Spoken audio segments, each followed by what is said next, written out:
Yesus puaskan jiwa. Mazmur 17 ayat 2 sampai 15 bacaan kita. Saya akan membaca dulu Mazmur 17 ayat 15. Tetapi aku dalam kebenaran akan kupandang wajahmu, dan pada waktu bangun aku akan menjadi puas dengan rupamu. Pada waktu bangun, kata bangun di sini yang digunakan adalah hipil, digunakan dalam beberapa pengertian, yaitu bangun dari tidur malam, bangun dari kemabukan, bangun dari kematian, atau bisa diartikan juga sebagai bangun dari sebuah visi khusus dari Tuhan.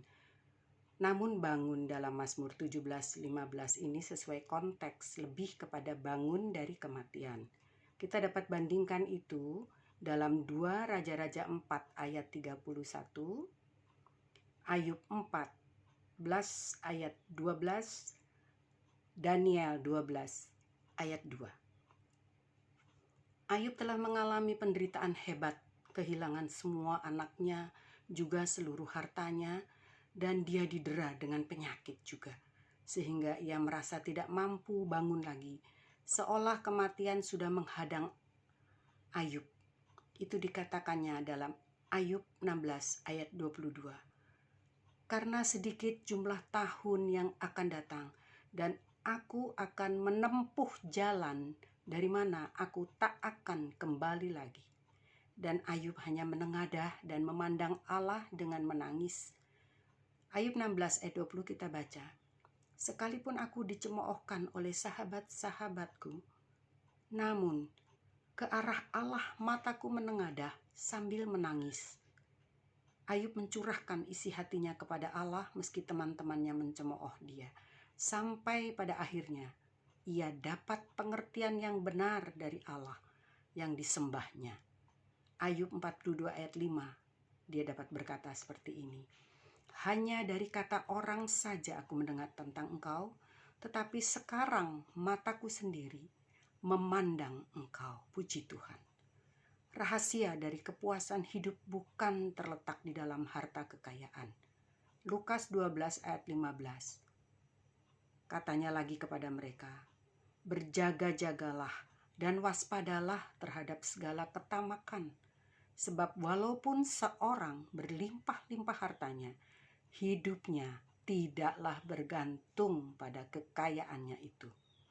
Kepuasan hidup adalah dengan menemukan dan menikmati arti hidup dan jaminan dari rasa aman di dalam kepastian yang Tuhan janjikan.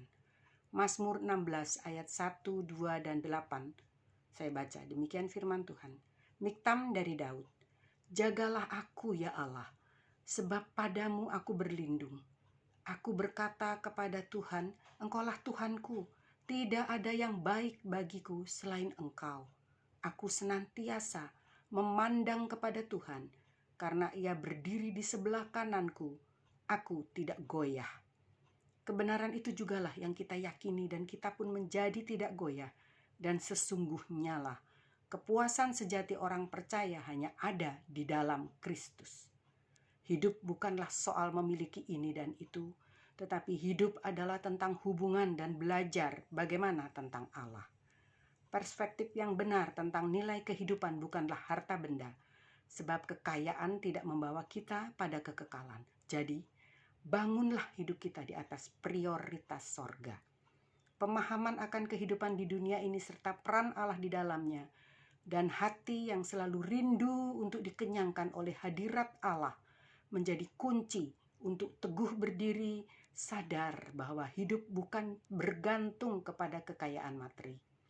Demikian pula dengan Daud, ia dapat memahami dan mengandalkan Allahnya, sebab pengenalannya akan Allah adalah benar, bahwa ia tidak memberontak kepada Allah ketika harus melewati proses yang berat, sulit, ataupun juga karena penindasan, karena dia mengenal Allahnya dengan benar. Kembali ke dalam Mazmur 17 ayat 3 sampai 5. Daud menyadari sepenuhnya bahwa kebenaran dan kesucian hidupnya tidak bisa menjamin bahwa ia akan terluput dari ketidakadilan dan penindasan. Ayat 9 sampai 12. Sebab ia memahami bahwa ia hidup dalam dunia yang seluruh sistemnya sudah jatuh ke dalam kuasa dosa. pemahamannya ini mencegah dia untuk menjadi pemberontak. Sebaliknya, ia secara penuh menyerahkan perkaranya kepada pihak yang berkuasa dan berdaulat atas dunia yang berdosa ini, yaitu Allah. Daud juga tidak iri akan keberhasilan secara materi para penindasnya. Bahkan ia memohon agar musuh dan keturunannya dapat tetap menikmati kekayaan dunia. Ayat 14. Orang yang tamak dengan harta dan tidak menghormati Allah, hanya merasa cukup dengan dirinya juga hartanya. Sadarlah bahwa sewaktu-waktu Allah sang pemilik hidup bisa saja mencabut nyawanya. Baca kisah tentang orang kaya dalam Lukas 12 ayat 18 hingga 21 yang sudah terkenal itu. Lalu katanya, Lukas 12 ayat 18 hingga 21. Saya ulang, lalu katanya, inilah yang akan kuperbuat. Aku akan merombak lumbung-lumbungku dan aku akan mendirikan yang lebih besar dan aku akan menyimpan di dalamnya segala gandum dan barang-barangku. Sesudah itu, aku akan berkata kepada jiwaku, jiwaku, ada padamu banyak barang tertimbun untuk bertahun-tahun lamanya. Beristirahatlah, makanlah, minumlah, dan bersenang-senanglah. Tetapi firman Allah kepadanya, hai engkau orang bodoh, pada malam ini juga jiwamu akan diambil daripadamu. Dan apa yang telah kau sediakan, untuk siapakah itu nanti? Demikianlah jadinya dengan orang yang mengumpulkan harta bagi dirinya sendiri, jikalau ia tidak kaya di hadapan Allah. Bagi Daud, bagiannya bukan menikmati kekayaan dunia, melainkan ia memprioritaskan kehadiran Allah yang akan memuaskan hidupnya. Ayat 15. Dan itulah kepuasan hidup yang sesungguhnya dan yang telah dinikmati oleh Daud.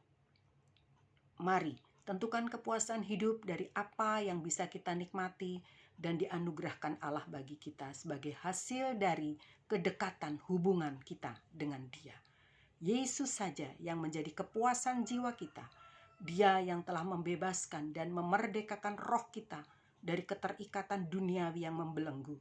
Dia saja harta terindah dan yang tak tergantikan. Hanya Yesus, sekali Yesus, tetap Yesus. Puji Tuhan, haleluya. Tuhan Yesus memberkati.